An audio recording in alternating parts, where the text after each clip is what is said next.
मित्रांनो, शालाका पाटील ईश्वरीची भेट होतच आता राकेशचा खरा चेहरा ईश्वरीच्या समोर येणार असतो. तर त्याचबरोबर अर्णवच्या प्रॉपर्टीवरती स्वतःच्या मुलाचा हक्क सांगून ज्या वल्लरीने मोठा तमाशा घातला होता घरात, त्या वल्लरीला आजची चांगलंच फटकारणार असते. तर लावण्याने ऑफिसमध्ये ईश्वरीच्या विरोधात खूप मोठं कारस्थान रचलंय आणि त्या कारस्थानामध्ये बिचारे ईश्वरीची इज्जतच चव्हाट्यावरती आले.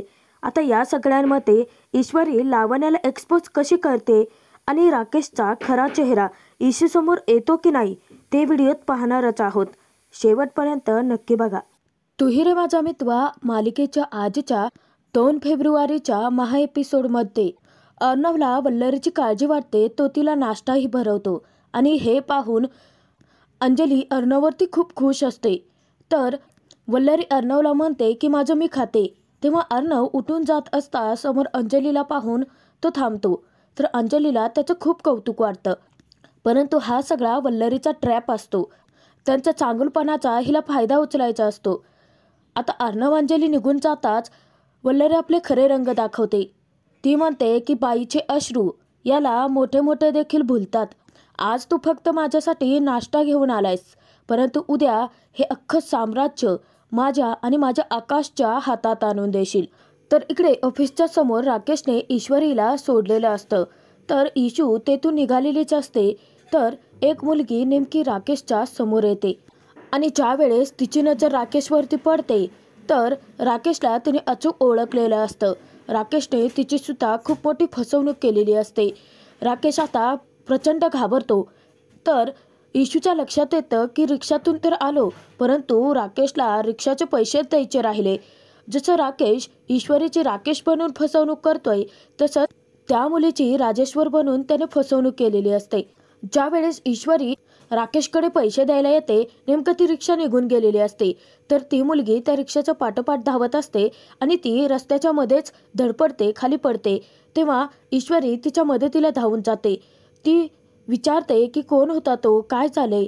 तेव्हा ती मुलगी सांगते की राजेश्वर होता. ती रिक्षा आपण थांबवायला पाहिजे. ती अगदी बिथरल्यासारखी झालेली असते. तेव्हा ईशू तिची मदत करते, तिला समजावते की आपण रस्त्याच्या मधोमध आहोत. हे बघा तुम्ही, आपण बाजूला जाऊन बोलूयात. ईश्वरी एका कट्ट्यावरती तिला बसवते आणि तिला पाणीही प्यायला देते. ईश्वरी देखील आता तिची ती अवस्था पाहून थोडीशी घाबरलेलीच असते. तर ती विचारते की आता मला सांगा तो नक्की कोण होता. तेव्हा ती मुलगी ईशूच्या समोर खुलासा करते की राजेश्वर होता, माझा नवरा. माझ्यासोबत प्रेमाचं नाटक करून लग्न केलं, माझी फसवणूक केली आणि माझंच घरदार दागदागिने सगळे विकून पसार झाला. तर इकडे राकेशची प्रचंड घाबरगुंडी उडालेली असते. तो विचार करतो की इथे मुंबईमध्ये कशी काय पोहोचली आणि ईश्वरीसोबत काय बोलत असेल, अशी अनेक प्रश्नांची खळबळ त्याच्या मनात माजते. तर ती मुलगी आता खूपच भडकलेली असते आणि ती म्हणते की त्याला मी असं सोडणार नाहीये. माझ्यासारख्या अनेक कित्येक मुलींची त्याने फसवणूक केली असेल. तर ईश्वरी त्या मुलीला विचारते की मला सांगा की तुमच्याकडे त्याचा फोटो वगैरे काही आहे का. परंतु राकेशने सगळे पुरावे त्याच्याबद्दलचे नष्ट केलेले असतात. ती खुलासा करते, नाही, जेवढे काही आमचे लग्नाचे फोटोज होते, अल्बम होते, ते सगळं चाळून तो निघून गेला आहे. परंतु त्याला अशी शिक्षा मिळायला हवी आहे ना की त्याला जन्माची अद्दल घडली पाहिजे आणि पुन्हा कधी त्याने असं पाऊल नाही उचलायला पाहिजे, असं म्हणत ती ईशूच्या समोरच रडायला लागते. राकेश आता थोडक्यात बचावलेला असतो, कारण राकेश ईश्वरीची त्याचप्रमाणे फसवणूक करतोय. आता त्या मुलीची मदत करण्याच्या नादात ईश्वरी एक गोष्ट विसरून जाते की अर्णवने दिलेलं काम देखील तिला वेळेत पूर्ण करायचं आहे. ऑफिसमध्ये अर्णव आलेलाच असतो आणि तो ईशूची वाट पाहत असतो. इतक्यात लावण्य येते. लावण्याला पाहताच तो विचारतो की तू. तेव्हा लावण्य विचारते की हां. तर अर्णव ईश्वरीबद्दल तिच्याकडे चौकशी करतो. तर लावण्या तिला टोमणे मारत म्हणते की यार, तिला ना हे सगळं काही जमणार नाहीये. ईश्वरी त्या मुलीचा स्वतःही नंबर घेते आणि स्वतःचा फोन नंबर तिलाही देते, कारण जर कधी तिला गरज पडली तर ईश्वरीला तिला तिची मदत करायची असते. तेव्हा मोबाईल पाहताच ईशूच्या डोक्यात प्रकाश पडतो की आपल्याला तर 11ला बरोबर पोहोचायचं आहे आणि नेमकी 2च मिनिटं ईश्वरीकडे उरलेली असतात. तर ईश्वरी त्या मुलीचा निरोप घेऊन ऑफिसकडे धावते. इशूच्या हातात ती मुलगी आता रागाने पेटून उठलेली असते. तिला राजेश्वरला आता चांगलाच धडा शिकवायचा असतो.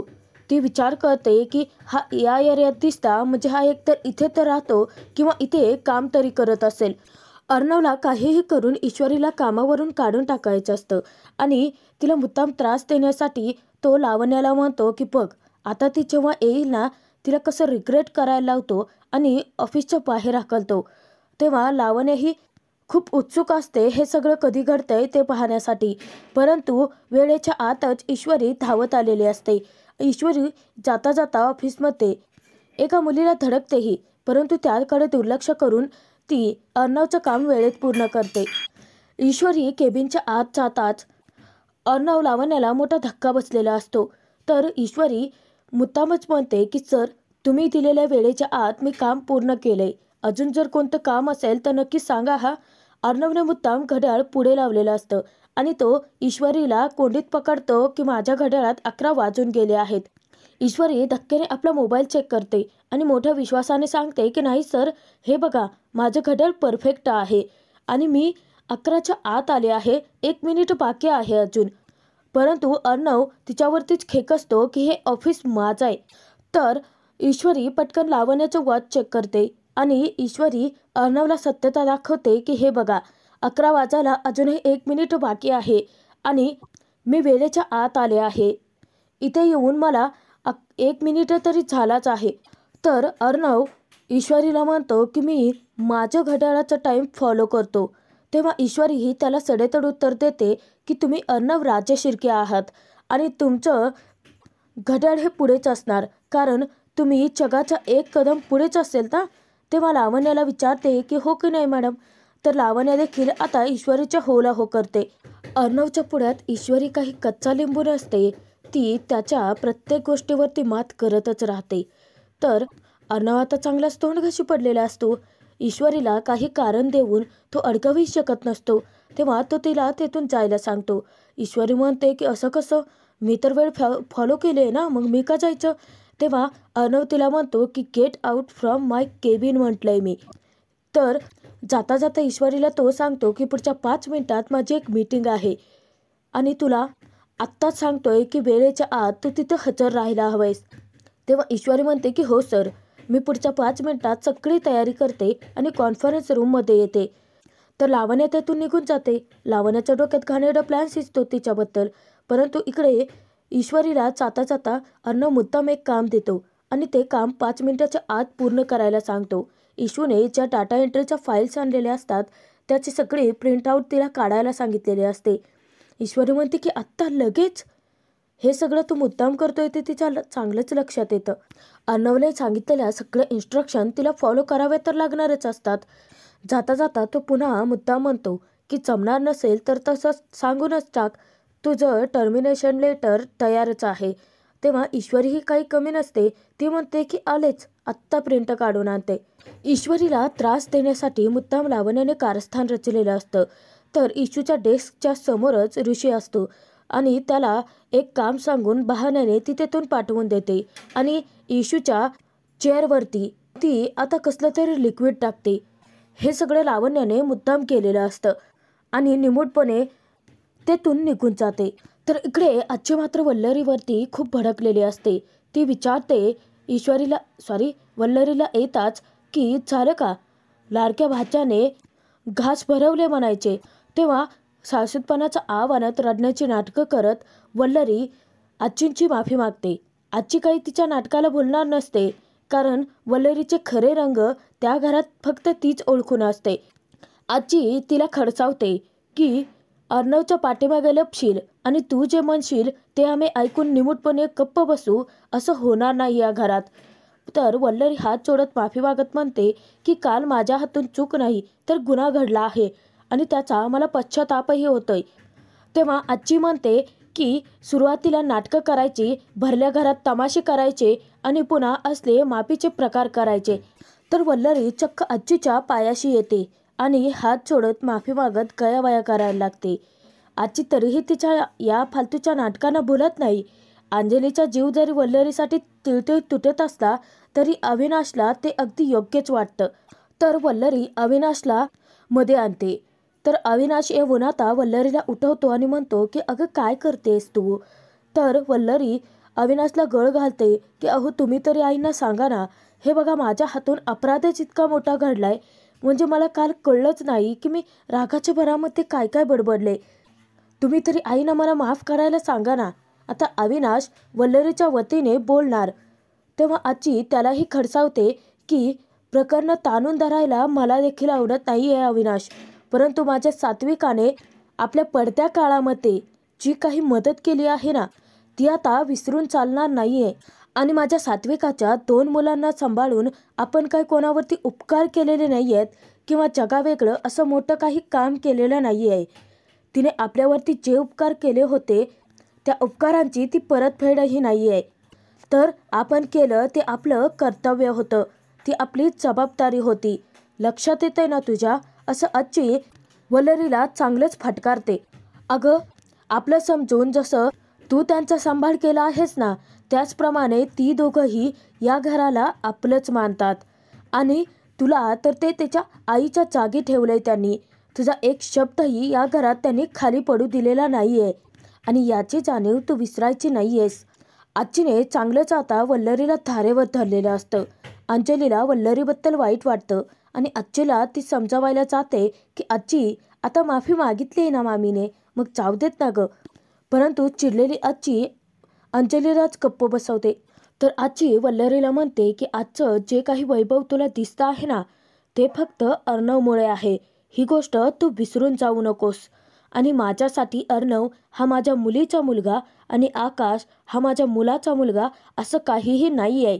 ते दोघेही माझेच नातू आहेत आणि त्या दोघांमध्ये मी कधी भेदभाव केला नाही आणि करणार नाही. तसं तूही करू नकोस. तर वल्लरी आजीच्या पुढ्यात रडण्याची कितीही नाटकं करत असते तरी आजी तिच्या नाटकाला काही बोलणाऱ्यातली नसते. अविनाशला तर बरंच वाटत असतं की आजीने चांगलंच केलं, वल्लरीला चांगलं खडसावलंय ते. परत या घरात मला प्रॉपर्टी आणि घराचे हक्क याबद्दल कसलेही वाद नको आहेत असं ती विचारते. परंतु नालायक वल्लरी मात्र मुख गिळून शांतच उभी असते. तर अविनाशला आजी म्हणते की बघ तुझ्या बायकोला हे सगळं जमतंय का ते. तेव्हा वल्लरी त्याच्यासमोर मान डोलून होकार देते. आजी तेथून रागाने निघूनच जाते. आजी निघून जाताच वल्लरी आपले खरे रंग दाखवते. मनात विचार करते की मला काय काय जमणार आहे आणि काय काय जमतंय हे तुम्हाला अजूनही माहिती नाही आहे. कधी कधी ना मोठे मोठे डाव जिंकण्यासाठी या छोट्या छोट्या अडचणींचा सामना तर करावाच लागतो की. एवढं समजावून एवढं खडसावून देखील वल्लरी काही सुधारणाऱ्यातली नसते. तर इकडे अर्णवने सांगितलेलं काम वेळेत पूर्ण करून ईश्वरी पुन्हा एकदा अर्णवच्या केबिनमध्ये येते. तर अर्णवला ती काम पूर्ण झाल्याचं सांगते. तेव्हा अर्णव म्हणतो की आता एक काम कर, हे पेपर्स बाहेर घेऊन जा आणि तिथे डस्टबिन असेल त्यामध्ये फेकून दे. तेव्हा इशूला मोठा धक्काच बसतो आणि ती धक्क्याने विचारते की काय. अर्णव चिडून म्हणतो की काय झालं, कानाचे पडदे फाटलेत का, ऐकू येत नाही आहे का. मी तुला म्हटलं की हे पेपर्स बाहेर घेऊन जा आणि डस्टबिनमध्ये फेकून दे. अर्णवने पेपर डस्टबिनमध्ये फेकायला सांगताच इशू खूप चिडते आणि उलट अर्णवलाच आपल्या बॉसला जाब विचारते की सर अहो तुम्ही काय करताय, हे काम पूर्ण करण्यासाठी मी रात्र जागून काढले आहे. तेव्हा अर्णव तिच्यावरती खेकसतो की मग काय झालं, त्यामध्ये मी काय करू शकतो. इथे मी जे सांगतोय ना फक्त तेच ऐकायचं आणि त्यासाठी मी तुला पगारही देणार आहे. तुला किती त्रास झाला, तू किती रात्री जागलीस, ते काम कसं पूर्ण केलं हे सगळं ऐकत बसण्यात मला काडीचाही इंटरेस्ट नाही आहे. तुला जेवढं सांगितलंय तेवढं कर असं चिडून अर्णव ईश्वरीला म्हणतो. अर्णवने मुद्दाम ईश्वरीला त्रास दिलेला असतो आणि ईश्वरी पुढे काही बोलायला जाणार तर अर्णव पुन्हा तिला टर्मिनेशन लेटरचं आठवण करून देतो. तर ईश्वरी आता ते पेपर्स डस्टबिनमध्ये फेकण्यासाठी बाहेर निघून जाते. जाता जाता मनात कुचकट कुठला असं म्हणते आणि निघते. चिडलेली ईश्वरी आपल्या डेस्कपाशी येते आणि ज्यावेळेस ती येते तेव्हा खूप चिडलेली असते. तर म्हणते की काय माणूस आहे, माणूस नाही खरं तर राक्षसच आहे कुचकट कुठला. आणि त्यानंतर ती पिऊनला बोलावते. ते सगळे पेपर्स जे प्रिंट आऊट काढलेले असतात ती पिऊनच्या हाती देते आणि त्यांना ते सगळं डस्टबिनमध्ये फेकायला सांगते. पिऊनदादाही ईश्वरीचं ऐकतात आणि पेपर्स घेऊन जातात. तर लावण्या तिचीच वाट पाहत असते. लावण्याने ईश्वूच्या चेअरवरती कसलं तरी लिक्विड टाकलेलं असतं. आता ईश्वरी पुढचा मागचा विचार न करता त्या चेअरवरती निवांत बसते आणि आपल्या कामाला सुरुवात करते. लावण्याचा प्लॅन फत्ते झालेला असतो. मनात विचार करते की AR सोबत कॉन्फरन्स अटेंड करण्याची लायकी तरी आहे का या देशी गर्लची. आता मीही बघते की ती कॉन्फरन्स अटेंड कशी करते ते. आणि ती तिच्या केबिनमध्ये निघून जाते. बिचारी ईश्वरी दोन्ही करून अडकते. एकतर अर्णव तिला त्रास तर देतच असतो, परंतु आता लावण्याने काही कसर सोडलेली नसते. तर इकडे राकेशची मात्र चांगलीच भंबेरी उडालेली असते. शलाका पाटीलला पाहून त्याचा भूतकाळ सारखा त्याच्या नजरेसमोर येतो.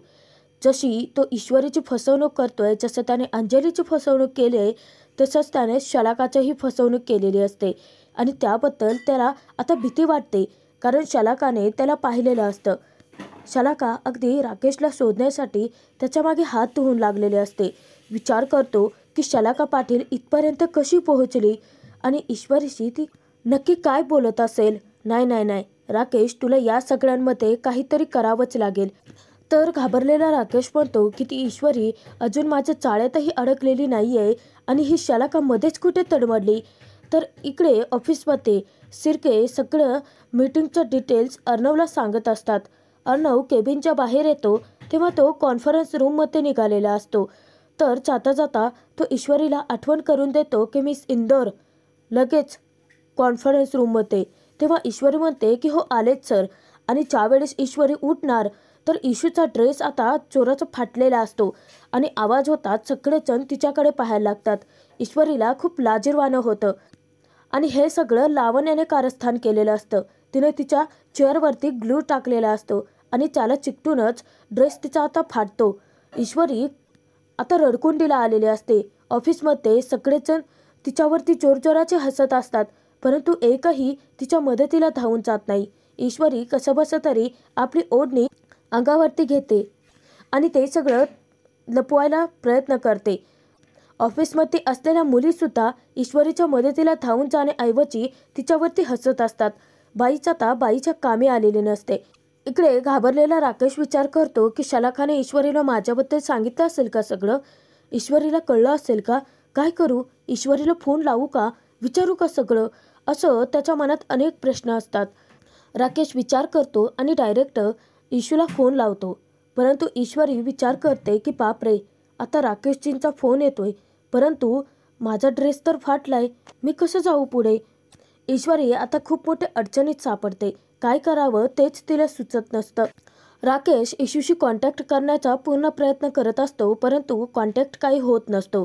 तर इतक्यात लावण्या येते. लावण्या सगळी परिस्थिती पाहते आणि तिलाही खूप हसू येतं की त्याचा प्लॅन फत्ते झालेला असतो. तर ईश्वरी बिचारी आपली इज्जत लपवण्याचा प्रयत्न करत असते आणि सगळेच जण ऑफिसमध्ये नुसतं तिच्यावरती हसत असतात. लावण्या येऊन मुद्दामच विचारते की काय झालंय, एवढे हसताय का सगळे.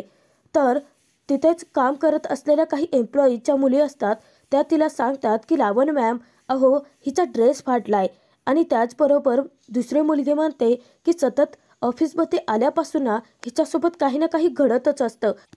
लावण्या खूप हसायला येतं, परंतु स्वतःचं हसू लपवून ती मुद्दाम ईश्वरीजवळ जाते आणि तिच्या ड्रेसचं वरून हात फिरवत ती म्हणते की सो चीप, तू एक काम कर, तू ना सॅलरी ज्या वेळेस मिळेल ना त्यावेळी तुझ्यासाठी एक चांगले कपडे घे, अगदी भारी क्वालिटीचे. असं म्हटल्यानंतर पुन्हा ऑफिसचे सगळे एम्प्लॉईज, ऑफिस स्टाफ सगळे ईश्वरीवरती हसत असतात. बिचारी ईश्वरी अगदी गांगरून गेलेली असते. एकतर अशा परिस्थितीमध्ये तिला मदतीचा हात हवा असतो आणि सर्वच जण मदतीचा हात द्यायचा सोडून तिच्यावरती नुसते हसत सुटलेले असतात. मित्रांनो, आता पुढे नक्की काय घडेल, लावण्याचं हे पितळ उघडं पाडेल का ईश्वरी, ते पुढील भागात पाहणारच आहोत.